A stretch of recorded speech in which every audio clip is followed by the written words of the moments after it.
My brother crashed my car. My parents bought him a new one and handed me the repair bill. They regretted that choice years later. The first thing my mother said after my brother totaled my car was not an apology. She looked at the wrecked vehicle sitting in the driveway, then looked at me and told me I needed to be more understanding. My brother had crashed my car. He had been driving it without permission. He had ignored a stop sign. He had hit another vehicle hard enough to destroy the front end. And somehow, I was the one being asked to pay for it. I was 26 years old. I had spent almost 4 years saving for that car. It wasn't luxurious. It wasn't new. But it was mine.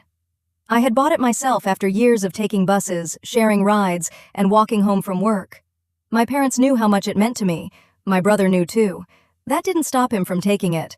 What happened afterward changed the way I saw my entire family. At the time, I thought the car was the worst thing I was going to lose. I was wrong. I was about to lose the illusion that my parents loved their children equally. My name is Emily. I grew up in a small suburban town with my parents and my younger brother Ryan. Ryan was 3 years younger than me. From the outside, we looked like a normal family. My parents worked hard. We had a comfortable home. We took vacations occasionally. We celebrated birthdays together.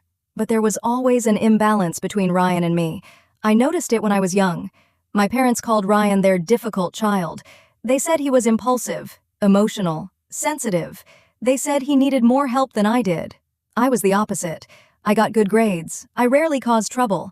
I worked part-time during high school. I saved my money. Whenever something went wrong, I usually handled it myself. My parents praised that. But over time, I realized their praise came with a hidden expectation. Because I was responsible, they expected me to remain responsible no matter what happened. Ryan could make mistakes. I was expected to understand. Ryan could lose things. I was expected to share. Ryan could break something. I was expected to forgive him. And whenever I complained, my parents reminded me that I was the older sister. That sentence followed me through childhood. You're the older one. Be patient. Let it go. You know how Ryan is. I didn't realize how damaging those words were until I became an adult. When I was 22, I moved out. I rented a small apartment near my job. It wasn't glamorous. The kitchen was tiny. The bedroom barely fit my furniture. But I loved it. For the first time, I could decide where my money went. I could lock my own door. I could buy something without worrying that someone else would take it. That was when I started saving for a car. My old vehicle had finally died. I had been using an unreliable 15-year-old sedan that my parents had given me. It broke down constantly. So I started putting away money from every paycheck. I skipped expensive dinners. I stopped buying clothes unless I needed them. I picked up extra shifts. After almost a year, I finally had enough. I bought a dark blue SUV. It was 4 years old. It had some scratches. The interior wasn't perfect, but when I signed the paperwork, I felt proud. I had paid for every dollar myself. I remember driving it home and calling my mother. She sounded happy for me. My father congratulated me. Ryan asked how much it cost. That was the first thing he wanted to know. I told him. He whistled. Then he joked that I had finally bought something worth borrowing. I laughed. I shouldn't have, because Ryan had a habit of turning jokes into plans. A few months later, he started asking to borrow my car. At first, I said no. He was 23 by then. He had a job, but he wasn't particularly responsible with money. He had already received several speeding tickets. His own car was unreliable.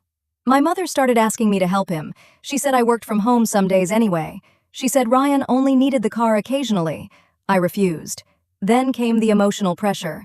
My father said I was being selfish. My mother said siblings were supposed to help each other.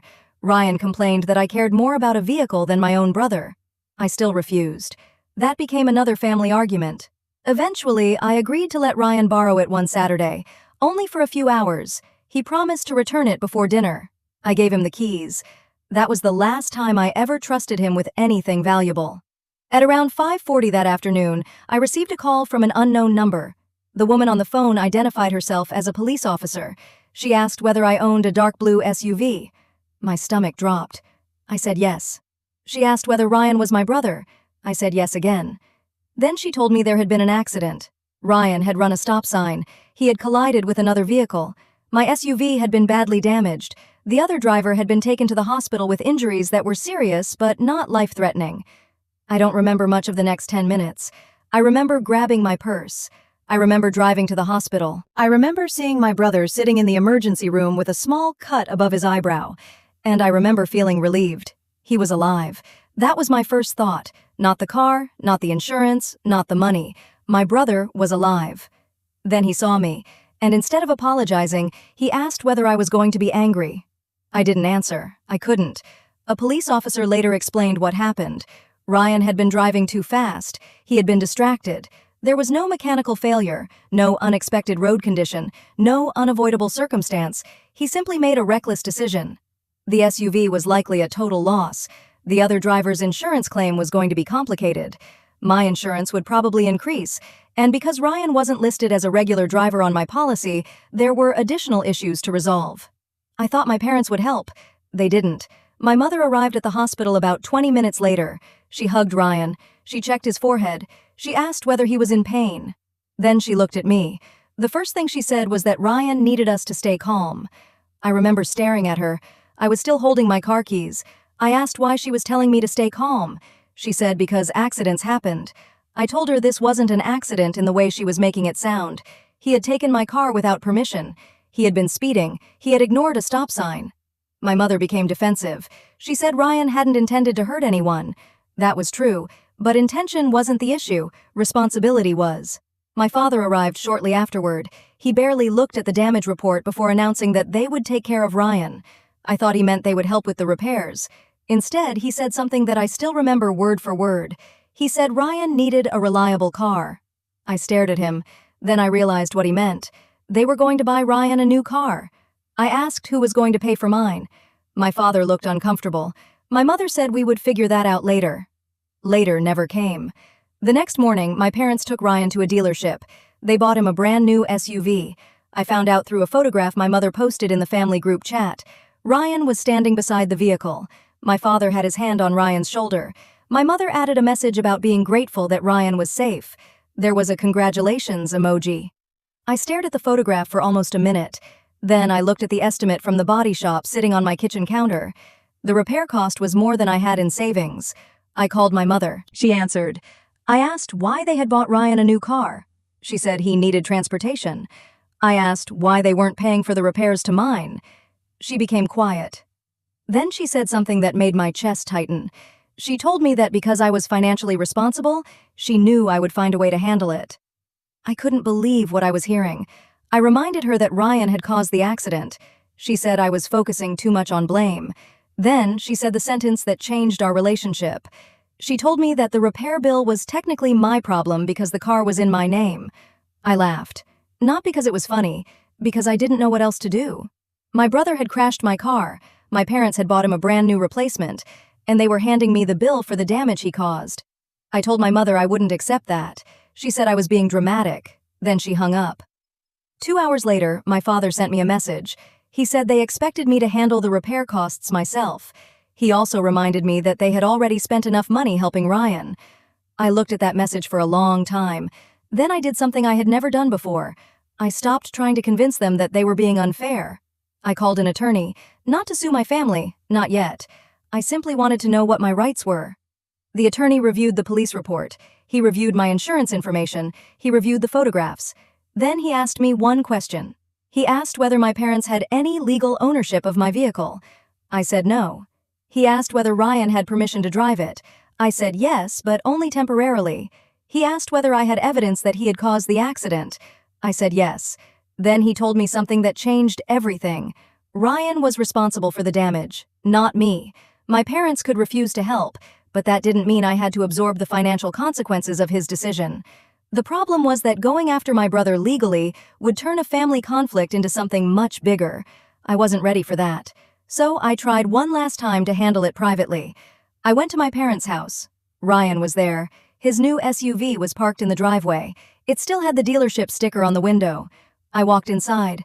My parents were sitting at the kitchen table. Ryan was scrolling through his phone. I placed the repair estimate on the table. I told them I wasn't asking them to buy me a new car. I wasn't asking them to pay for everything. I simply wanted Ryan to take responsibility for what he had done. Ryan didn't even look up. My father said they had already discussed this. I told him I didn't agree. My mother said I needed to stop punishing Ryan for an accident. I reminded her that he had never apologized. That finally got Ryan's attention. He looked at me. Then he said he was sorry. but his expression wasn't apologetic, it was annoyed. I asked him whether he thought he should pay for the repairs. He said he couldn't. I asked why. He said he had a new car payment now. I stared at him. My parents had bought him the new car, and somehow that purchase was now the reason he couldn't help repair the car he had destroyed. I looked at my parents. They didn't say anything. That silence answered every question I had. I picked up the estimate. Then I told them I would handle it. My mother looked relieved. I saw it. That was the moment something inside me changed. Not anger, not hatred, something colder, acceptance. I finally accepted that my parents weren't going to treat Ryan and me equally. They never had. They simply became better at hiding it when we were children. I walked out. For the first time in my life, I didn't wait for them to call me back. I paid for the repairs myself. It took almost 4 months to recover financially. I stopped eating out. I canceled a planned vacation. I took extra shifts. I sold some furniture. I rebuilt my savings from almost nothing. Ryan drove his brand new SUV.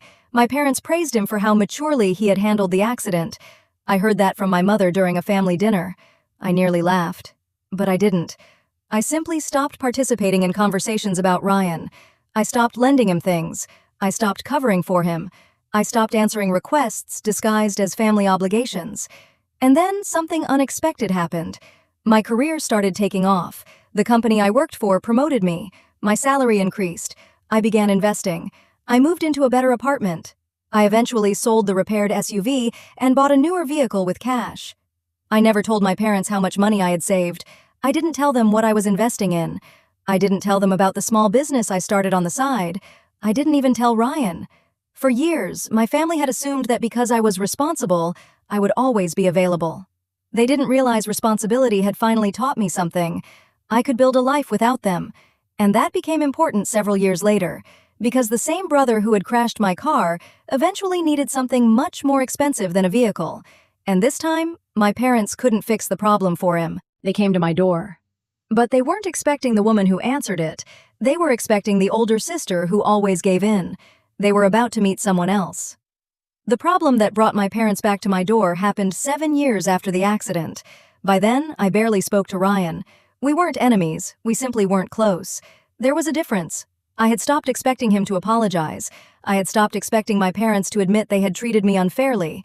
And, most importantly, I had stopped waiting for them to change. My life had become completely different. I had moved into a small townhouse. My career had taken off. The side business I started had grown into a real company. It wasn't huge, but it was profitable. More importantly, it was mine. I had built it without borrowing money from my parents, without asking Ryan for help, without expecting anyone to rescue me when something went wrong. I had learned how to depend on myself. Then, one Tuesday afternoon, my mother called. I almost didn't answer. She rarely called anymore unless there was a family event. When I picked up, her voice sounded strangely gentle. She asked how I was doing. I knew immediately something was wrong. My mother never started conversations like that unless she wanted something. I told her I was fine. She hesitated. Then she said Ryan was having financial problems. I closed my eyes. Of course he was. Ryan had managed to destroy almost every advantage my parents had given him. The new SUV they bought after the accident had been traded in 2 years later. Then he financed another vehicle. Then another. He had moved apartments several times. He had started businesses that failed. He had accumulated credit card debt. My parents had repeatedly helped. Every time they told me it was the last time. Every time it wasn't. But this time sounded different. My mother said Ryan had gotten into serious trouble with a business loan. He had personally guaranteed it. The company failed. Now the lender was coming after him. I asked how much. She didn't answer immediately. Then she gave me a number. I almost dropped my phone. It was more money than I had ever borrowed in my entire life. I asked what they expected me to do. My mother said they needed help. I asked whether they meant financial help. She said yes. I reminded her that I wasn't a bank. She became defensive. She said I was doing very well now. That sentence told me everything. They had noticed. Of course they had. They had noticed the house. They had noticed my business. They had noticed the fact that I no longer needed them. And now they were coming back. I asked where Ryan was. She said he was at their house. I asked why he wasn't calling me himself. She said he was embarrassed. I almost laughed. Ryan had never been embarrassed when I was the one paying for his mistakes. My mother told me family was supposed to help each other. I reminded her that she had said something similar 7 years earlier. She didn't remember. I did. I told her I wasn't paying Ryan's debt. She became angry. She said I was punishing him forever over one accident. I corrected her. I told her I hadn't been angry about the accident for years. I was angry about what came afterward. The way they treated him like a victim. The way they treated me like an inconvenience. The way they rewarded him for making mistakes while expecting me to clean them up. Then my mother said something that made me go silent. She said Ryan had always been more sensitive than me. I understood. They still hadn't changed. Even now, after everything, they still believed my strength meant I needed less consideration. I told her I couldn't help. She said she was disappointed in me. I said I was disappointed in them years ago. Then I ended the call. I expected that to be the end. It wasn't. 2 days later, my father came to my house, alone. He stood outside my front door looking older than I remembered. I let him in. He didn't sit immediately. He looked around my living room. Then he asked how much the house was worth. That question told me he hadn't come to apologize. He came to calculate. I told him I wasn't selling my house to pay Ryan's debt. He said nobody had asked me to sell it. I reminded him that he had just asked how much it was worth. He became quiet. Then he admitted the situation was worse than my mother had explained. Ryan's business had failed badly. There were multiple creditors. There was a lawsuit. And my parents had already used most of their retirement savings trying to help him. I stared at my father. He told me they had made mistakes. I asked whether he meant with Ryan. He said yes. Then he looked down. He said they had spoiled him. That was the first honest sentence my father had spoken to me about Ryan in years. I sat down. For a moment, I thought maybe this was the apology I had been waiting for. Then my father said they needed me to co-sign a loan. I almost smiled. Even after everything, they were still asking me to take responsibility for Ryan. I refused. My father looked hurt. He asked how I could watch my brother lose everything. I told him I wasn't watching him lose everything. I was watching him experience the consequences of decisions he had been protected from for most of his adult life. My father said that was cruel.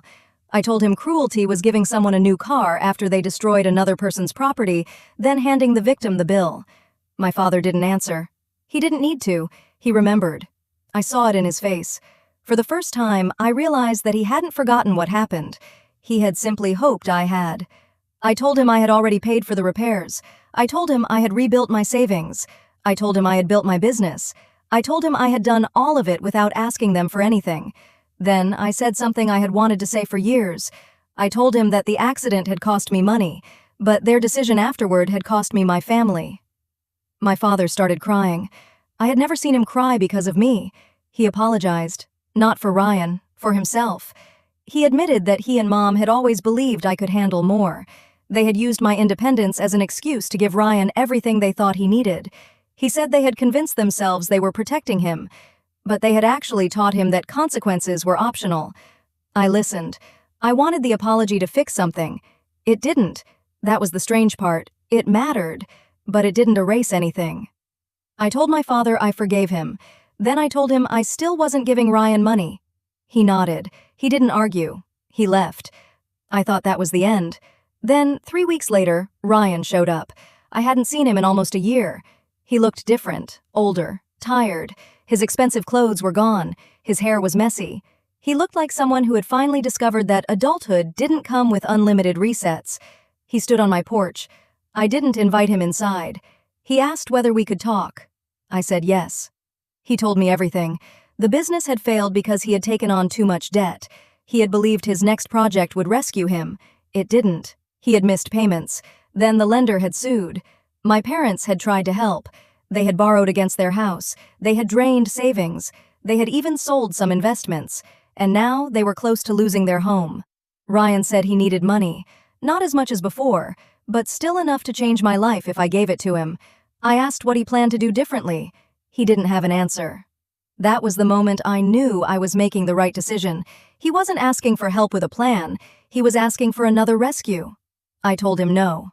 His face changed. He said I had more than enough. I said that wasn't the point. He said I was still angry about the car. I told him I wasn't. Then he asked why I was refusing. I looked at him, and for the first time in my life, I didn't soften the answer. I told him because I finally understood that every time someone rescued him, someone else paid the price.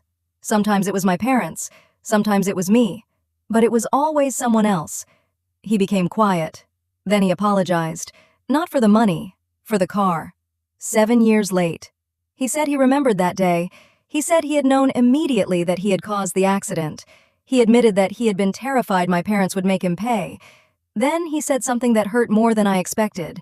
He told me he had been relieved when they bought him the new car. I already knew that, but hearing him admit it was different.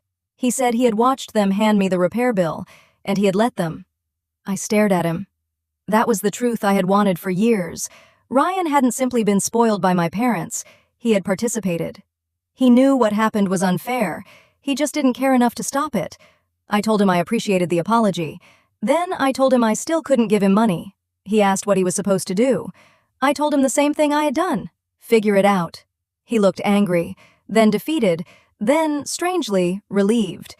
Maybe he had spent years waiting for someone to tell him the truth. I didn't give him money. I gave him something far more uncomfortable. Responsibility. Ryan left. I expected him to hate me. Instead, he called me 2 months later. He had found a job.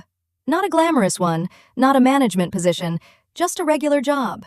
He was working long hours. He had sold his expensive belongings. He was negotiating with creditors. He told me he had started paying the debt himself. I congratulated him. He said it was the first time he had ever felt like an adult. That sentence stayed with me, because it made me wonder what would have happened if my parents had let him experience consequences earlier. Maybe the accident would have been the lesson he needed. Maybe the first car would have been enough. Maybe he would have learned responsibility at 23 instead of 30. We can't know. We only get one version of our lives, and ours was shaped by choices that couldn't be undone. A year later, my parents came to my house together. This time, they weren't asking for money. They brought a box. My mother placed it on the kitchen table.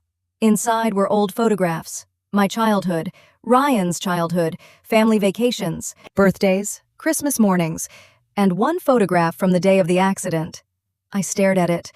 It wasn't a picture of the wreck. It was a photograph of Ryan standing beside his new SUV. My father had taken it. My mother had kept it. I asked why they brought it. My mother said they wanted me to have it. I didn't understand. Then she explained. They had recently realized that the photograph represented the worst parenting decision they had ever made. They wanted me to decide what to do with it. I looked at the picture again. Ryan was smiling. My father looked proud. My mother looked relieved. And I remembered what I had looked like that same day, sitting alone in a repair shop, trying to calculate whether I could afford to fix my own car. I put the photograph back in the box. I didn't want it. My mother started crying. She apologized. This time, she didn't say I was older. She didn't say I was stronger. She didn't say I should understand. She simply said she had been wrong. That was the apology I had wanted. And strangely, I didn't need it anymore. I told her I forgave her. Then I told both of my parents something they needed to understand. Forgiveness didn't mean I would go back to being the person who always absorbed the consequences. They nodded. I think they finally understood. A few years later, my business expanded. I hired employees. I bought another property. I invested in a second company. My parents watched all of it from a distance. They never asked me for money again. Ryan eventually paid off most of his debt. He never became wealthy. He didn't need to. He became responsible. He learned to live within his means. He bought a used car with his own money. The first time he showed it to me, he looked almost proud. I understood why. It wasn't the car itself. It was what it represented. He had finally bought something without someone else paying for it. We never became extremely close. Some wounds don't disappear simply because people apologize. But we became something better than enemies. We became adults who could finally speak honestly. And years later, I realized something about that repair bill. At the time, I thought my parents had handed me a bill for a damaged car. They hadn't. They had handed me a bill for every time I had been expected to be the responsible one, every time Ryan was rescued, every time I was told to understand, every time my feelings were treated as less important because I could handle them. I paid that bill, but I only paid it once. After that, I stopped accepting new ones, and that was the choice my parents regretted years later. Not buying Ryan the car. Not refusing to pay for mine. Their biggest mistake was teaching me that I was on my own, because once I understood that, I became very good at it. For a long time, I thought the lesson from the accident was that my parents loved Ryan more. Years later, I realized the lesson was bigger than that. They had taught me that being responsible could become a punishment if you allowed other people to depend on it. And once I stopped allowing that, my entire life changed. My parents eventually sold their house, not because I forced them to, because Ryan's debts had finally become impossible to hide. They downsized. They stopped taking expensive vacations. My mother stopped buying things for Ryan. My father stopped rescuing him. It was painful for them, but it was necessary. Ryan eventually rebuilt his life. Slowly. There were no dramatic overnight successes, no surprise inheritance, no wealthy investor appearing at the perfect moment. He simply worked. He paid his bills. He repaired his credit. He drove an old used car. And every once in a while, he would tell me that he finally understood why I had refused to give him money. I didn't enjoy hearing that. I didn't want my brother to suffer. I simply didn't want to suffer for him anymore. That distinction became the foundation of our relationship. We could care about each other without being responsible for each other's choices. My parents learned the same lesson. For years, they had confused fairness with giving each child the same amount of money. But fairness was never about that. Fairness was allowing both of us to experience the consequences of our decisions. I had learned that when I was young. Ryan learned it much later, and my parents learned it last. Sometimes I still think about the day I received that repair bill. I remember sitting at my kitchen table. The estimate was lying in front of me. My bank account was almost empty. Outside, Ryan's brand new SUV was sitting in my parents' driveway. I remember feeling completely alone. Back then, I thought that moment was the beginning of something terrible. Now, I see it differently. That was the day I stopped waiting for my family to rescue me. It was also the day I stopped rescuing them. The irony is that my parents thought giving Ryan a new car would protect him. They thought handing me the repair bill would teach me responsibility. They were wrong about both. Ryan didn't need another reward. He needed consequences. And I didn't need another lesson in responsibility. I needed permission to stop carrying everyone else. Years later, my mother admitted something that stayed with me. She said they had always believed I would be okay. That was why they gave Ryan more, because they knew I could survive without it. I told her that being capable of surviving something doesn't mean you should have to. She cried when I said that. I didn't. I had already cried enough. Today, I don't think of myself as the victim of that accident. I think of myself as the person who finally learned to draw a boundary. My brother crashed my car. My parents bought him a new one. Then they handed me the repair bill. At the time, it felt like the most unfair thing that had ever happened to me. But the repair bill eventually got paid. The car was fixed. My savings recovered. My career grew. My business succeeded. My life moved forward. What lasted much longer was the lesson. When people know you are strong, they sometimes assume you can carry anything. You can't. And you shouldn't have to.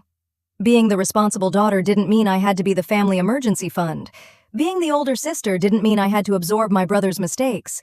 Being financially successful didn't mean my money belonged to everyone else. And forgiving my parents didn't mean giving them permission to repeat the same behavior. I finally understood that boundaries aren't punishments. Sometimes they're the only thing that allows a relationship to survive. My parents regretted the choice they made years later. Not because they bought Ryan a new car, not because they refused to pay my repair bill. They regretted what that decision taught me. They taught me that when something went wrong, I couldn't count on them. So I built a life where I didn't have to. And in the end, that was the most unexpected consequence of all. They thought they were teaching me to handle things on my own. They succeeded.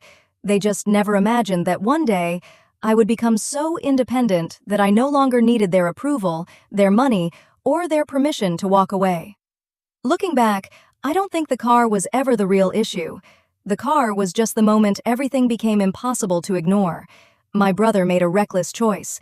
My parents protected him from the consequences, and I was expected to quietly absorb the damage because everyone knew I was capable of doing so. For years, I thought being strong meant putting up with things. Now I know better. Being strong also means knowing when to say no. Ryan eventually became responsible for his own life. My parents eventually understood that protecting someone from every consequence isn't the same as loving them. And I eventually learned that I didn't have to keep proving how capable I was by carrying everyone else's problems. I forgave my family, but I didn't go back to the way things were. That distinction changed everything. I still remember the repair bill. I remember how unfair it felt. I remember looking at my damaged car and wondering why I was the one paying for someone else's mistake. But today, I don't see that bill as the thing my parents forced me to pay. I see it as the last bill I ever accepted for someone else's choices.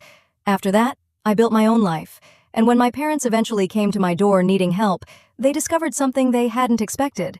Their responsible daughter had finally learned the difference between helping someone and saving them from themselves. My brother crashed my car. My parents bought him a new one. They handed me the repair bill. Years later, they regretted that choice, but by then, I had already learned the lesson they never intended to teach me. I didn't need anyone to rescue me, and I certainly didn't need to rescue anyone else.